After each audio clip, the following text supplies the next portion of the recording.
I hope you have enjoyed the story so far. It is filled with real investigator mentality and tools in this hopefully not real future.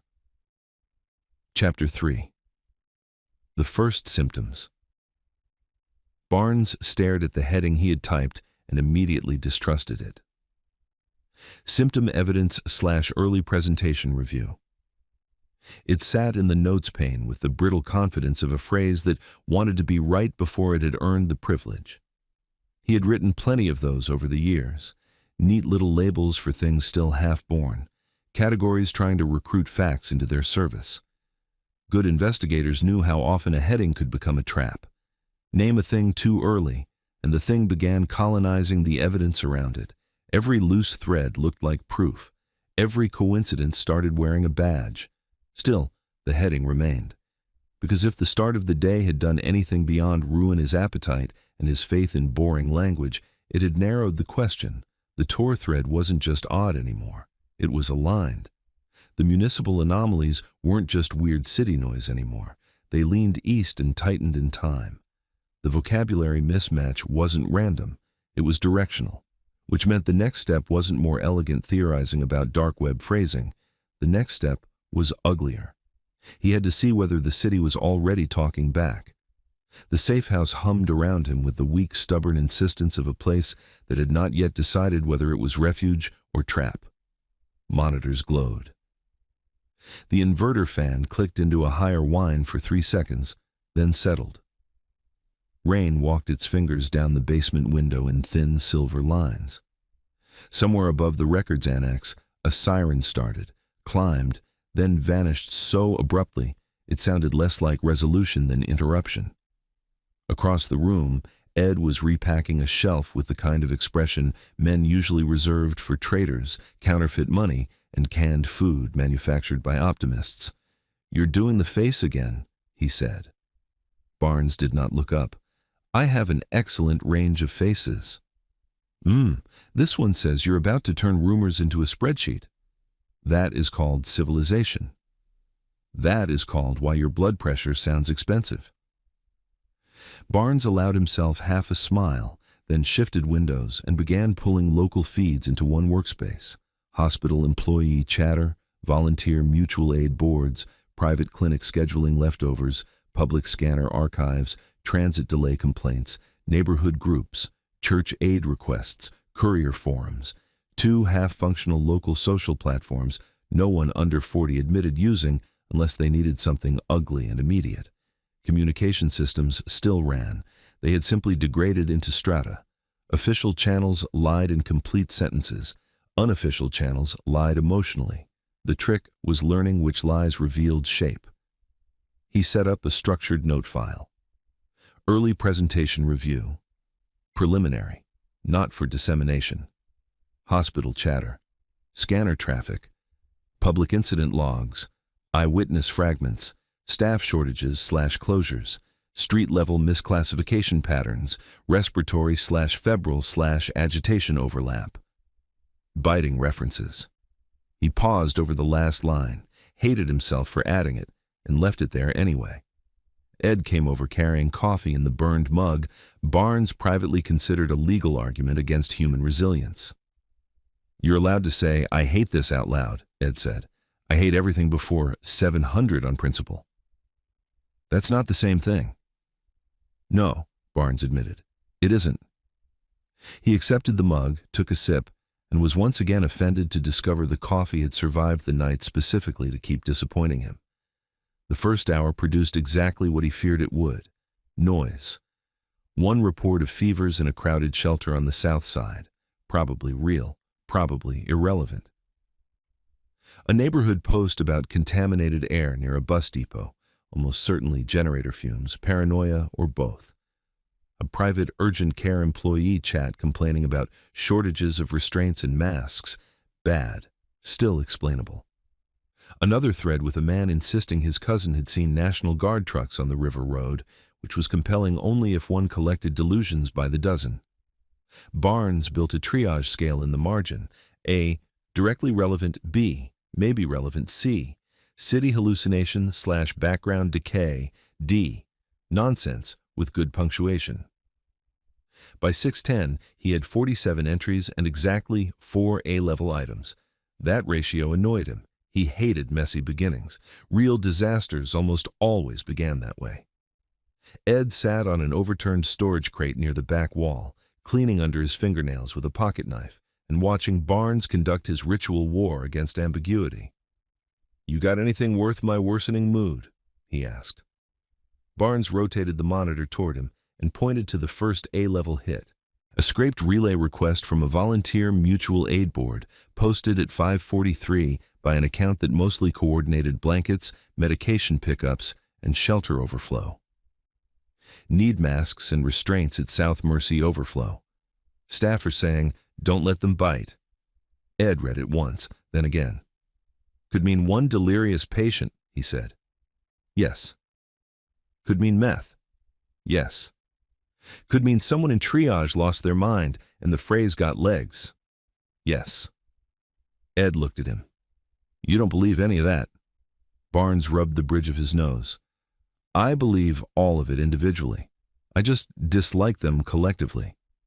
He archived the post, hashed it, captured the visible comment chain, and added a note. Account history, low drama / practical / low hoax incentive. The second A-level hit came from a semi-private nursing discussion mirror he had access to through an old credential that should by any ethical measure have died months earlier and had instead simply become useful. The post was short. Anyone else hearing the words containment room and bite exposure? Tell me this is a joke. No location attached. But the timestamp lined up within 20 minutes of the South Mercy relay. Barnes copied it into the case file and tagged it with the same care one might use to handle a venomous animal one was not yet prepared to call venomous. The third item came not from text, but from sound. He tuned the scanner feed higher and waded through static until a dispatcher's voice surfaced, blurred but legible enough to trouble him. "Repeat. Mask all staff in Triage Bay 2. A second voice overran the first. "Patient struck orderly." Then sharper. "Possible bites to forearm and cheek." The feed broke into interference. Ed set his own mug down without drinking. "That's a terrible sentence." "Yes." "Still could be psych." "Still could be one bad room." "Yes." "You keep agreeing with me like a man bearing evidence in his own mouth." Barnes kept his eyes on the receiver. "I'm trying very hard to remain innocent." "Since when?" "Professionally innocent, not morally. Let's keep categories." The fourth A-level hit arrived through one of the small local boards used by transit workers and maintenance staff to exchange shift complaints, warnings, and the occasional brutal poem about city employment disguised as sarcasm. Anyone know why Ambulance 14 got rerouted twice from East Transfer and why the crew came back wearing face shields like they'd licked a sewer? That one Barnes tagged a minus, then raised to A, when 2 replies appeared within 5 minutes from unrelated users confirming unusual protective gear and a temporary cordon near one of the east side intake routes. He leaned back and stared at the list. The evidence still didn't fit cleanly. That was the problem. It remained too vulnerable to innocent explanations. Seasonal influenza plus institutional panic, bad batch of street drugs, chemical exposure event, routine urban violence misheard through frightened people. Every individual item could still be folded into something ugly but survivable. But the overlap was getting harder to pretend away. Fever language, triage disruptions, biting references, containment room, masks beyond respiratory protocol. And threaded through all of it, the old sentence from the dark web board like a splinter under the nail. Initial presentation will not trigger correct classification. That is the advantage. Barnes exhaled and opened a new subfile. Forced innocent explanations. Seasonal respiratory wave with agitation secondary to fever/delirium. Contaminated narcotics causing hyperthermia plus aggression. Isolated psych events misreported/amplified by panic. Industrial exposure in East Side service corridor. Hospital rumor cascade plus bad moderation plus exhausted staff. He typed each explanation, with deliberate care. It was a method he had learned the hard way. If the evidence looked monstrous, force yourself to articulate the normal alternatives first. Give reality every chance to stay ordinary. The world did not owe you pattern purity. Fear was lazy. Good work couldn't be. Ed came around the desk and read the list. That helping. It's making me hate all 5 options for different reasons. Any of them winning. Barnes tapped the first line. Seasonal wave plus delirium doesn't explain the dark web timing. Second line. Drug contamination doesn't explain the municipal route pattern. Third. Psych events don't move through sanitation and intake corridors like freight. Fourth. Industrial exposure might explain some symptoms, doesn't explain don't let them bite. Fifth. Rumor cascade is always available. It explains nothing once nurses start arguing about bite exposure in private. Ed nodded slowly. So, he typed a note in the margin. Ambient city behavior. Tension rising ahead of official recognition. It felt melodramatic. He left it anyway. At 7:18, he found a photo on a volunteer page. Bad framing. Fluorescent hospital corridor. Empty, except for an overturned chair and a wheeled linen hamper on its side. In the far distance, near a set of double doors, 2 figures appeared to be restraining a third or dragging one. Compression artifacts made certainty impossible. He saved it. Ed leaned over the screen. That could be nothing. Correct. Could be a seizure. Yes. Could be one combative patient and a bad camera angle. Yes. Barnes zoomed in. Grain, reflection, smear. Then he checked the account history, storm shelter notices, pharmacy hours, mutual aid transport offers, no hoax pattern, no attention farming, sensible posting cadence. Still maybe nothing, he said, but from a person who doesn't normally fabricate hospital melodrama before coffee. He ran EXIF tool on the downloaded image. Most metadata was gone, mangled by platform processing, but not all of it. Upload time, device family, render path, enough to preserve, not enough to geolocate. He tagged it B+ with a note. Visual evidence of restraint event / low confidence / high context value. The next hour built pressure without quite breaking the skin. A school nurse channel carried a voice-to-text transcript asking whether 4 kids in one block with fever and 1 trying to bite the aid was a sentence anyone else had encountered today. A moderator on a clinic board locked a thread titled Aggressive Flu Cases and posted a warning against unverified medical claims.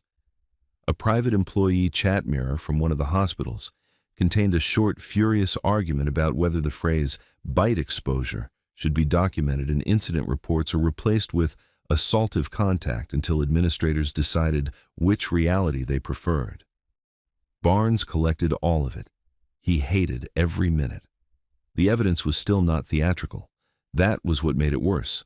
No one posted photographs of foaming mouths or bodies in waiting rooms, no apocalyptic declarations, no cinematic smoking gun, just systems under strain, tired staff reaching for the wrong language, frightened civilians trying to flatten impossible behavior into familiar nouns.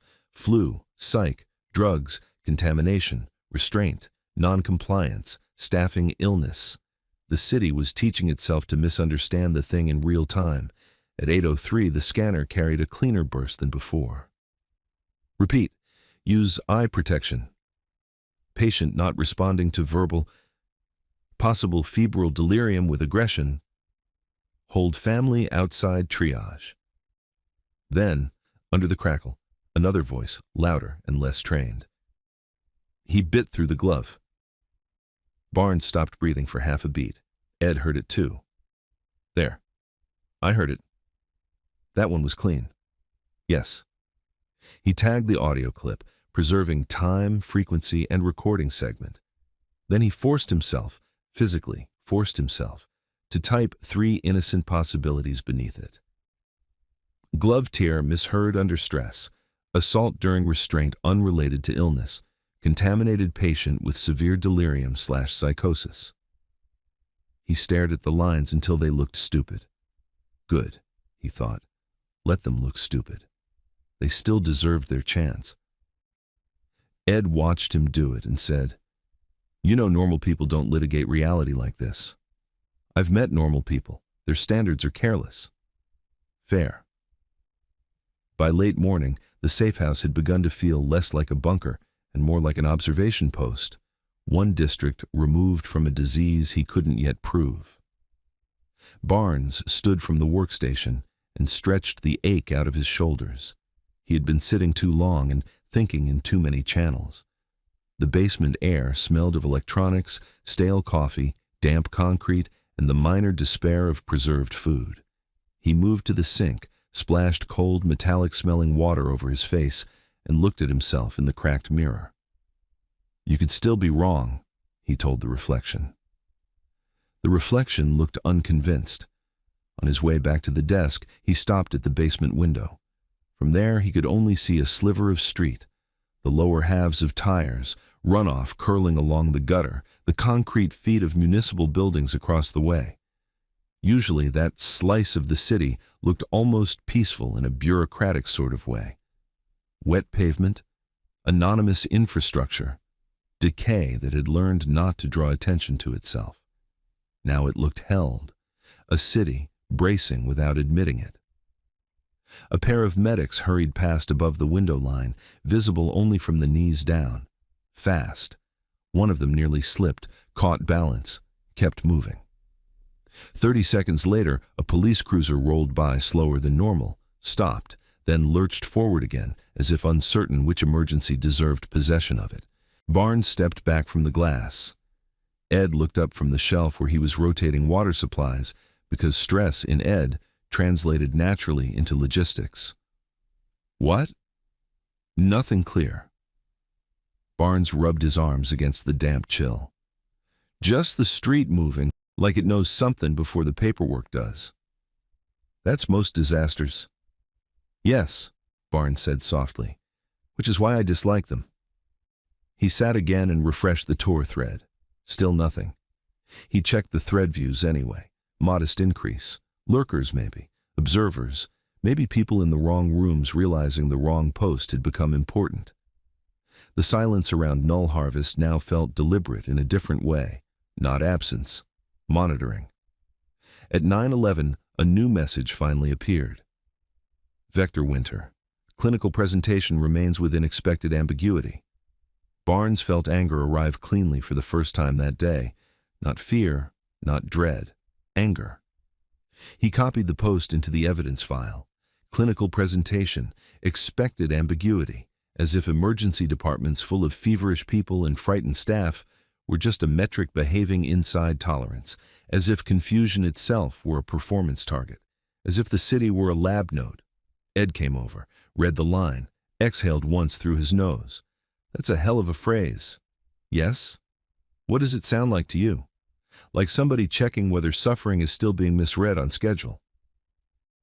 Ed's expression hardened by a degree so slight most people would have missed it. Barnes never did. Another post appeared 2 minutes later. Pharaoh_12.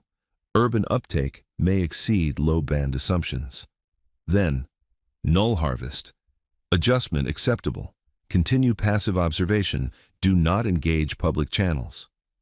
Barnes sat very still. Passive observation. There it was. The worldview laid bare again. Watch the city. Measure the city. Don't interfere with the city. Let the wrong interpretation bloom because the wrong interpretation was part of the process. He typed the line into the notes so hard the keys snapped beneath his fingers. Ed said, "You good?" "No," Barnes replied. "I'm ascending to new forms of professional dislike." "That's how I know you're scared." Barnes didn't bother denying it, because he was, not simply because something ugly seemed to be moving through the landscape. That, in a grim way, the city could have borne. Aviary City had hosted plagues of incompetence, violence, chemicals, corruption, and infrastructural collapse before. It was built to absorb damage and rename it routine. What frightened him was intentionality. The possibility that someone was not merely watching the outbreak, but had pre-budgeted for misclassification, that Flu and agitation and containment room and do not engage public channels were not parallel accidents but aligned features of a release model. He pulled up the case synthesis from the night before and added a new line. 7. Operational posture suggests deliberate tolerance for early human suffering so long as public channels remain misclassified. He hated the sentence enough to know it belonged. By 9:40, the hospital chatter had become less scattered and more repetitive, which in Barnes's experience was almost always worse. Repetition meant the system had stopped improvising and started normalizing the anomaly. Words recur when institutions begin quietly teaching each other how to discuss a problem without understanding it. He began building a frequency table, repeated terms across staff/volunteer/scanner sources: fever, agitation, restraint, bite/biting, mask, containment room, non-compliant, staffing illness, triage diversion, exposure. He cross-referenced against ordinary winter respiratory chatter from 3 months earlier. Most of the overlap was predictable: fever, mask, triage, staffing. But the clustering of bite, containment room, eye protection, and restraint events was wildly abnormal. Not impossible. Abnormal. He tagged the finding. Behavioral overlap exceeds seasonal baseline. Ed, reading upside down because apparently literacy was another ambush talent he had developed specifically to annoy Barnes, said, "That enough?" "Enough for what?" "Enough to stop pretending this is flu with bad manners." Barnes rubbed a thumb over the cracked edge of the mug. "Privately, yes. Publicly, no. Professionally. I'm hovering in the unhappy space where people start building euphemisms." Which means if a memo already exists somewhere, it's probably full of words like acute, atypical, cluster, event, and do not circulate. Ed stared at him. Barnes stared back. Neither of them liked how plausible that sounded. A crash from above interrupted them. Sudden, violent, close. Both men moved on instinct. Ed was on his feet with the sidearm halfway clear before Barnes had even stood. They held still in the safehouse, listening. Rain, building groan. Then a woman's voice in the street above shouting something unintelligible. A second voice answered in panic. Another impact. Metal on concrete. Then quick running footsteps moving away. They waited. Nothing followed. Ed reholstered slowly. "City's getting jumpier." Barnes sat back down, heart beating in his throat like an amateur. That was deeply disrespectful of the universe. Put it in your notes. Ambient structural sadism? Works for me. He did put in a note, though more soberly. Street-level disturbance frequency, increasing near safehouse/unknown relation to cluster. At 10:07, he caught the first truly unnerving pattern in the hospital chatter. 3 separate posts from unrelated sources referred not simply to aggression, but to aggression after apparent clinical decline. One nurse complaining that a patient went from barely responsive to suddenly combative during transfer. One volunteer saying a half-conscious fever guy in intake became violent when approached. One scanner fragment where an orderly described someone as down, then up, then impossible. Barnes stared at the entries side by side. There were still innocent explanations. Fever delirium can fluctuate. Hypoxia can make people strange. Seizures, metabolic crashes, stimulant overlays. The human body has an almost theatrical capacity to produce nightmare behavior while remaining technically ordinary. But the cadence bothered him. Down, then up, then violent. He typed another forced list. Fever delirium fluctuation, seizure recovery confusion, stimulant co-exposure, restraint narrative distortion from exhausted staff. Then he said very quietly, "I really don't like that." Ed came over, read the lines. "That's new." Enough to move." "No." "You sure?" "No," Barnes corrected, "but still, no." That earned him a flat look of disapproval, seasoned by experience. He kept working. At 10:22, a pharmacy co-op posted a terse notice limiting antiviral stock and requesting reduced walk-ins for aggressive, symptomatic individuals. 5 minutes later, the post was edited. The word aggressive vanished, replaced with high needs. Barnes captured both versions. Language correction, another institutional reflex, another reason the Tor thread felt less like prophecy and more like operating notes. He began building a second file titled Misclassification in Motion and populated it with examples. Bite exposure to assaultive contact, aggressive symptomatic individuals to high needs, containment room, spoken informally/absent in official references, staff resorting to psych/flu/compliance language for abnormal violence. He leaned back and stared at the file. "They're already sanding the edges off it," Ed said. "Who?" "Everyone. Hospitals, moderators, admins, frightened people. Probably because that's how you survive an impossible morning. Or because someone told them to." Barnes looked at the sat phone on the shelf. "That too." At 11:03, the city gave them another micro-scene. This one came not through the window, but through sound. A bus braking too hard outside, the squeal loud enough to make the pipes rattle, then shouting. Not a fight exactly, more like the sharp collective confusion of people all discovering at once that their agreed-upon script for public inconvenience no longer applied. Barnes and Ed moved to the basement stairs, not climbing them, just listening. From above came a man's voice. "Hold him! Hold him!" A woman shouting something Barnes couldn't catch, then another voice, close to hysteria. "He's sick!" Then an impact so heavy it sounded like a body hitting the side of the bus. Silence followed. Too fast, too complete. Ed looked at Barnes. Barnes whispered, "Do not say it." "I wasn't going to." "You were absolutely going to." "I was going to say the city's improvising badly." Barnes considered. "Acceptable." They waited another few seconds, but no sirens arrived immediately. No sustained screaming. Just rain and the low ticking of the bus engine cooling in place, then finally the hiss of the doors and the vehicle pulling away. Back at the desk, Barnes added one more note: public transit disturbance, illness language, plus physical restraint / no visible follow-on response. It wasn't much. It still mattered. The city was starting to produce little ruptures faster than authority could narrate them. At 11:20, the sat phone remained silent, which Barnes hated.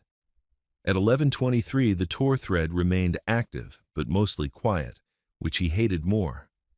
At 11:31, he found a local school-aid channel message that made the skin along his arms tighten. "We sent him home with fever at 8. Mom called." He stopped making sense, then bitter when she tried to get him in the car. "Tell me somebody else is seeing this because I'm not carrying that sentence alone." He did not show that one to Ed immediately, not because he needed to protect him. Ed did not break in directions Barnes could help with, but because the sentence felt like crossing a threshold. Hospitals were bad enough. Schools made it civic. He archived it, captured the account context, checked for prior posting history, real, local, exhausted, not attention-seeking. Then he rotated the monitor. Ed read it. His face did not move. "That enough now?" he asked.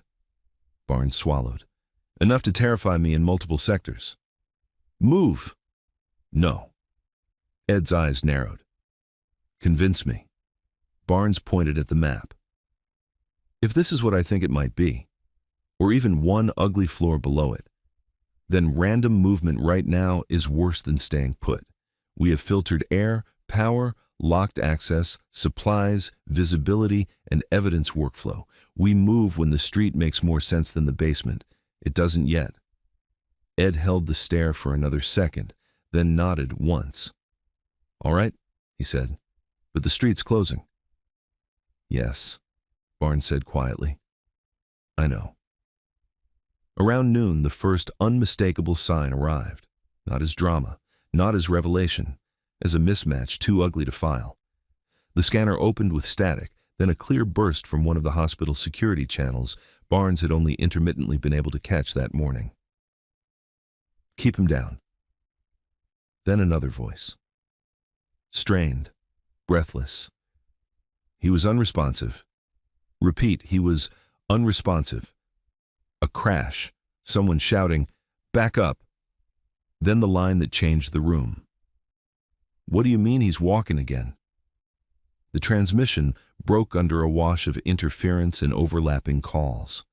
For 1 second, Barnes did not move. Neither did Ed. Rain tapped the basement window. The inverter fan whined. Somewhere above, a siren began and did not stop. Ed spoke first, voice low and flat. "That's not flu." Barnes looked at the receiver like it had offended him personally. "No." "Not psych." "No." "Not drugs." "No." "Say it." Barnes opened his mouth, closed it again. Because there it was, the point where language stopped being an instrument and became surrender. He had spent the entire morning forcing innocent explanations onto non-innocent evidence because that was the job. Because reality deserved restraint before accusation. Because panic, once fed, bred faster than facts. He had dragged every normal theory over every ugly clue and given them all more patience than they probably merited. And still, the thing on the scanner had reached out of the static and kicked a hole through the wall. He typed with fingers that felt suddenly numb. Unmistakable break. Scanner source reports apparent clinical reversal incompatible with prior presentation. He was unresponsive / walking again in context of bite-associated febrile aggression cluster. He looked at the sentence. It looked absurd. It also looked true. Ed stood beside him, eyes on the map, the notes, the growing stack of captured fragments that now read less like rumor and more like a city trying to misdiagnose the end of its own morning. "Call it," Ed said. Barnes nodded once, reached for the sat phone. It buzzed before he touched it. He answered immediately. The same voice, but different now. Stripped of earlier skepticism, running on adrenaline held inside a professional throat. "We have a problem." Barnes let out one sharp, humorless breath. "That's reassuringly broad." "Listen carefully. Regional facilities are reporting acute febrile clusters with violent incidents, quietly. Internal public health channels are escalating, no public advisory yet." Barnes looked at Ed. Ed was already moving to the shelves, not because the call told him anything he hadn't guessed, but because logistics was how he metabolized dread. "What kind of incidents?" Barnes asked. The pause on the line was brief and ugly. "Assaultive behavior," the voice said. "Biting, non-compliant cases, strange recovery sequences in a handful of reports. Nobody wants to formalize the language." Barnes sat very still. "Formalize it for me," he said. "We can't." "You mean you won't?" Another pause. "We have internal traffic, preliminary, not for release." There it was. Barnes closed his eyes for 1 second. Not surprise. Recognition. Of course there was a memo somewhere now. Of course there was already a PDF moving through secure channels with cautious headers and bloodless verbs and the institutional plea that all impossible things remain private until committees had time to invent cleaner nouns. He said, "Send me nothing over this line." "We're not sending anything over this line." "Good. But if something turns up on your end," the voice continued, "I want it first." Barnes almost laughed, because that was how the world worked, even at the lip of a nightmare. Everyone wanted the leak before they wanted the truth. "I'm seeing the same chatter your hospitals are," he said, "plus the thread. It's still live. They're tracking ambiguity as if it matters to them." The voice went quiet. Then, "Ambiguity. Yes. What exactly are they saying?" Barnes read from his notes. Clinical presentation remains within expected ambiguity. Urban uptake may exceed low-band assumptions. Continue passive observation. Do not engage public channels. Silence. Then a curse, soft and professional. "That's not good," the voice said. "No," Barnes replied. "It really isn't." The call ended with no comfort offered and none expected. Ed returned to the desk, dropped a second mask beside Barnes' keyboard, and said, "Well." Barnes agreed. Outside, the sirens had multiplied, not constant yet, but enough to erase the illusion that the city's problems were still arriving one room at a time. Somewhere above them, tires hissed through standing water at speed. Another helicopter passed lower than the first, the chop of its blades thickened by rain and low cloud until the sound resembled a giant heart beating too hard. Barnes turned the scanner volume higher. Static, overlap, panic learning discipline too late, then fragments. Security to pediatrics corridor. Keep family back. He bit through the glove. No, he was down. Why is he up? The last phrase broke under distortion, but he didn't need the complete sentence anymore. The pattern had crossed from ugly possibility into impossible behavior. He looked at the symptom review heading still sitting at the top of the file and almost wanted to apologize to it for how quaint it now seemed. First symptoms. As if this were still a medical curiosity instead of a city beginning to fail its own classification test. He opened a new note and typed, not because he liked the sentence, but because the day had earned it. The outbreak is behaving unlike any normal event. He left the cursor blinking beneath it. For once, there was nothing honest left to add that wasn't already on its way to him in the form of a leak. And somewhere in the machinery between quiet panic and official language, someone was almost certainly drafting the memo that would pretend inevitability had only just arrived. Barnes did not reach for the keyboard again right away. For most of the morning, every ugly fragment had still allowed him one professional courtesy, the chance to force an innocent explanation through it before the evidence snapped shut. Fever delirium, bad narcotics, chemical contamination, panic in overstressed rooms, even the biting, awful as it was, had remained technically survivable inside the taxonomy of a bad city having a worse day. But the scanner line had done something the rest had only threatened to do. It had collapsed the courtesy. He was unresponsive. What do you mean he's walking again? There was no elegant way to launder that into ordinary failure without sounding like an accomplice. Ed stayed by the desk, one hand resting near the second mask he had already dropped beside the keyboard. He wasn't looking at the receiver anymore. He was looking at Barnes with the expression of a man waiting to see whether another man would finally stop arguing with the evidence and start respecting it. Barnes looked down at the forced innocent explanations file still open on the second pane: seasonal respiratory wave, contaminated narcotics, industrial exposure, psych misreporting, rumor cascade. He read the list once more, not because he expected redemption from it, but because ritual still mattered. A good investigator did not abandon restraint simply because the world had become offensive. He had built his career on refusing the seduction of early certainty. If reality wanted him to cross a line, reality needed to shove. The scanner had shoved. He dragged the file into the active case bundle and added one final note beneath the list. Normal explanations no longer account for sequence, behavior, and institutional language at the same time. Then, after a second, he typed the sentence he had been avoiding all morning because typing it made the day worse in an irreversible way.